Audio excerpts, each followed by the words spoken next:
You'll be surprised by the amount of puppy biting problems that can be solved with training strategies that have nothing to do with puppy biting. Every single week, we help hundreds of students through their puppy biting training, and after seeing enough dogs, you start to notice a pattern. So in this video, we're gonna talk to you about some of the choices that you're gonna make a little differently in your day-to-day with your puppy that are gonna completely change your puppy nipping problem. Now, this is the 4th video in our series, but if this is your first time here, let me bring you up to speed.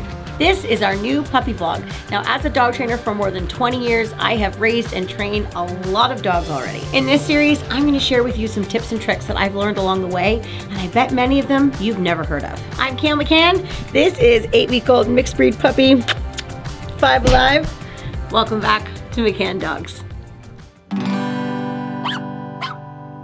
Every week here on our YouTube channel, we publish new videos to help you through the dog training process. So if you're currently training a puppy and this is your first time here, make sure you hit that subscribe button. Now, we have all kinds of videos here on our YouTube channel to talk about puppy biting and how to address it in the moment. Yeah, and today's video is not about that though. It is about the choices that you're gonna make that are actually gonna stop puppy biting altogether. This here is basically the secret to dog training, and it is gonna help immensely with your nipping and biting issues. You know, if my puppy goes to make a poor choice, and he has lots of times in the first couple weeks that he's been at home, I have been able to utilize the line to redirect him very easily.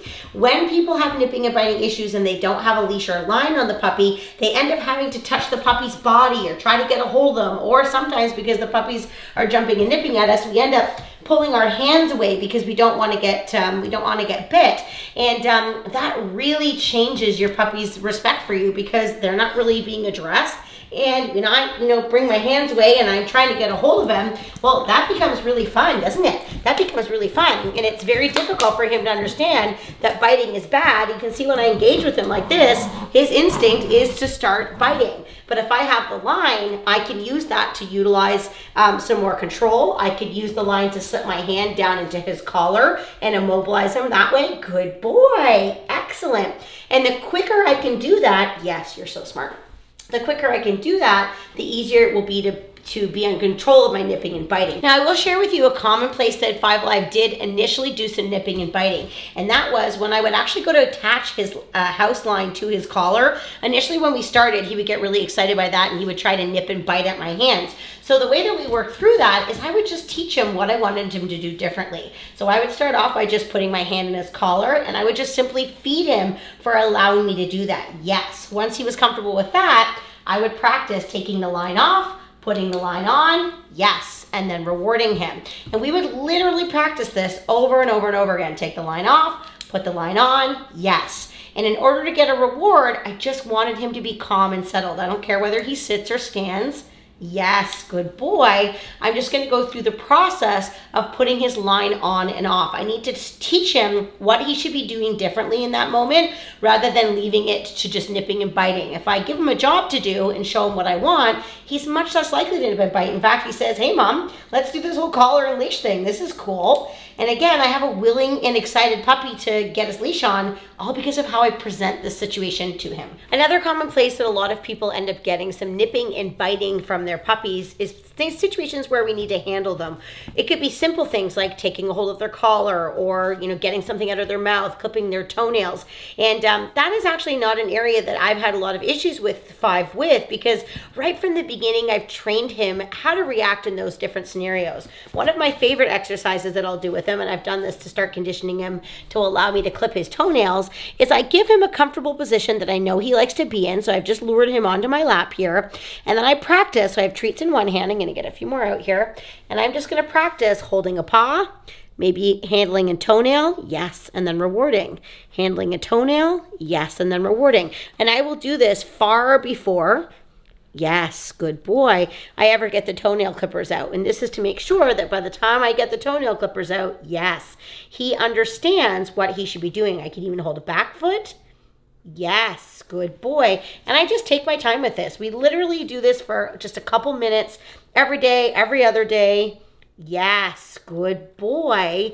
And it really conditions him to behave differently. So rather than nipping and biting me during those moments, he says, oh, there's that fun little exercise that we do where you feed me a bunch and you hold on to my toenails. Yes, good boy. I want to talk to you guys about the game of tug and out, or tug of war. What a lot of people don't realize is that this game has so much to do with teaching your puppy about not nipping and biting you. The really fun thing about playing tug is that it's a great way to get some of this excess energy out. Just like I mentioned before, this would be a great thing for me to do before we have a little snuggle session, because I can get all this energy out. The other thing that I can do is I can teach him about how he should use his mouth. While he's tugging and playing, I might get my free hand and put it around his face, or put my hand on his sides. Oh, you crazy dog. Now this growling and playing, this is just because he is having a total ball right now. This is not aggression, this isn't anything bad. He is just having a great time. And again, he's trying really hard to keep his mouth on the toy, not on me. Now when we first started, there was a few times where he would accidentally grab my sweatshirt or grab my hands. I would stop the game, I would get him back on the toy, and then the game would begin. And he learned through a couple tries that the game only continues if your mouth stays on this toy. So it teaches him to be more careful around me. Now the last thing that's so awesome about Tug of War is that it's an amazing game to start implementing some rules. Now you can see that Five Alive absolutely loves this fuzzy ball tug. He likes the fuzz, he likes the ball, and sometimes he actually would rather chew the handle, because that's fun too. So if you want to get one of these toys for yourself, make sure you check out the McCann store. The first rule is teaching the puppy not to grab the toy until you're ready. So he's obviously already grabbed the toy, so I'm going to use the house line and the leash. This is why the house line is so important. Good boy. He gets to play when I start the game. Ready? Okay, playtime! Yay! Good boy! So I say some type of phrase or word that means we're allowed to play and have some fun. Good boy. And then I can start to teach him right from the beginning how to give things up to me. So while I was talking to you there, I just snuck a little piece of food in my hand. And as he's playing, good boy, I'm going to offer him a bit of a treat. Get this thing, good boy. You can start to give them a word that you want them to give up the toy on. I like to say the word out. So I'm simply going to say the word, and then I'm going to trade him for a treat. Good boy. Good. Out. Yes. Good boy. So I say the command, and then I can give him a reward 1 second later for that great timing. Yes, good boy. Now, if you're having any major nipping and biting issues, it's really important that you listen to this next step, because management is going to be really, really important. Now, a really obvious choice for management, which I think a lot of people already know about, is the use of a crate. Now, the use of a crate does not fix your puppy's nipping and biting issues, but what it does do is it gives you an opportunity to avoid it from happening, because it allows you to not have to supervise them 24/7.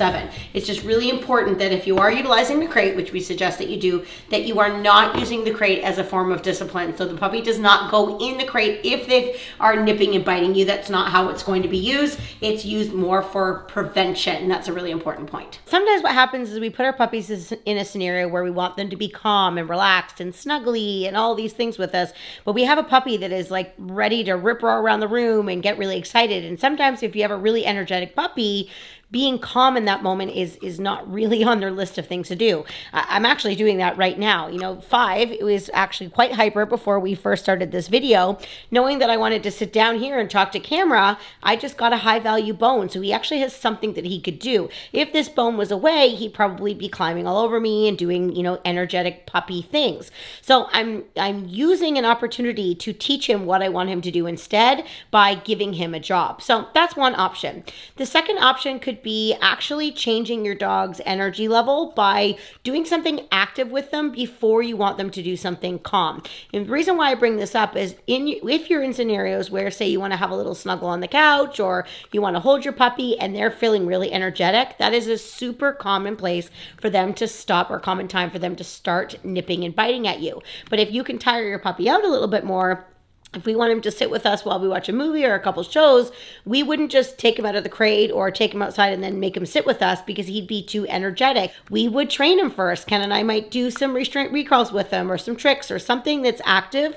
So by the time we sit down on the couch, he's got some of that energy out, and he's actually much happier to sit with us and being a little bit more calm. So think about the state that your puppy's in, that the mind frame or the energy level, and either adapt that by adding some exercise into the mix, before you're putting them in a scenario, or give them something to do that's more productive. So rather than nipping on you, they can be enjoying a nice little bone. You'll notice I use a lot of treats in my training today, but I know later on down the road, that's not something that I'm gonna do forever, and I will wean off of that. And I know that's a big concern for people. So if you wanna check out our video that talks all about that, click that card right here. We help hundreds of new puppy owners with their puppies through our Puppy Essentials online program. And if you want to work with me and our amazing team of instructors, make sure you check out the link for that course in the description below. On that note, I'm Kale. This is 5 Alive. Happy training.